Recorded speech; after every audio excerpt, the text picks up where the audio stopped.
ভিদের এগেইনস্টে ফাইটে ensure করতে, and তাকে একাই দুজনকে সামলাতে হবে। এটা একটা অনেক প্রেশারের বিষয় এই মুহূর্তে বলতেই হচ্ছে।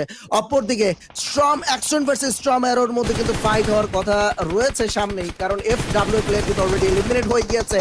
এন্ড 6-9 তারা কিন্তু এগিয়ে যাচ্ছে। Navid outside of the zone রয়েছে। স্ট্রম অ্যাকশনের জন্য কিন্তু নাভিদ অনেক বড় একটা হুমকি হয়ে থাকতে পারে। হুমকি হয়ে থাকতে পারে, বাট ম্যাট ক্যাট সে কিন্তু সিকিউর করে ফেললো আরো একটা কিল। আমরা টপ 2 তে চলে যাব। Look at Storm Exatron, what a domination by them. Already 14টা কিন্তু দেখতে পাচ্ছি এলিমিনেশন, এন্ড নাভিদের Oh my God! স্ট্রাইক, পেছন থেকে দুটো নক। লাস্ট 1v1 টা নিতে পারবে কি? It's Mamba against Navid. Oh my God! কি হইছে ভাই? Oh my God, A1 Esports, unbelievable chicken. my god, what was that by Naveed?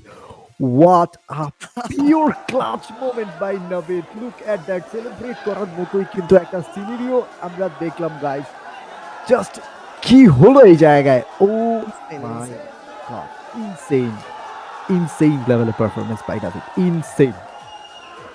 ভাই ইনসেন বললেও কম হয়ে যাবে, যেটা আসলে বিলিভ করার মতো না। জোনের বাহির থেকে একটা প্লেয়ার আসলে সামনে থাকা স্ট্রম অ্যাকশনের মতো একটা টিম যারা ফর্মে রয়েছে সেই টিমটাকে এলিমিনেট করে দিল। তো নাভিদ এন্ড নাভিদকে নিয়ে কিন্তু অনেক প্লেয়ার, অনেক ভিউয়ার্সদের কিন্তু অনেক কমপ্লেইন থাকে যে সে আসলে রয়েছে দুটো তিনটে এরকম করে অ্যালাইভ রয়েছে, সেখানে আপনি জাস্ট একা অ্যালাইভ রয়েছেন। এই একা থেকে ভাবে জোনের বাহির থেকে এসে যে একটা ক্লাচ করে দিবে, তাও মাম্বা ম্যাটকেট তাদের মতো প্লেয়ারকে পেছন থেকে এসে স্ট্রাইক করবে ম্যাচটায় এত বড় প্লেয়ার হেড টু হেড যদি আমরা দেখি A1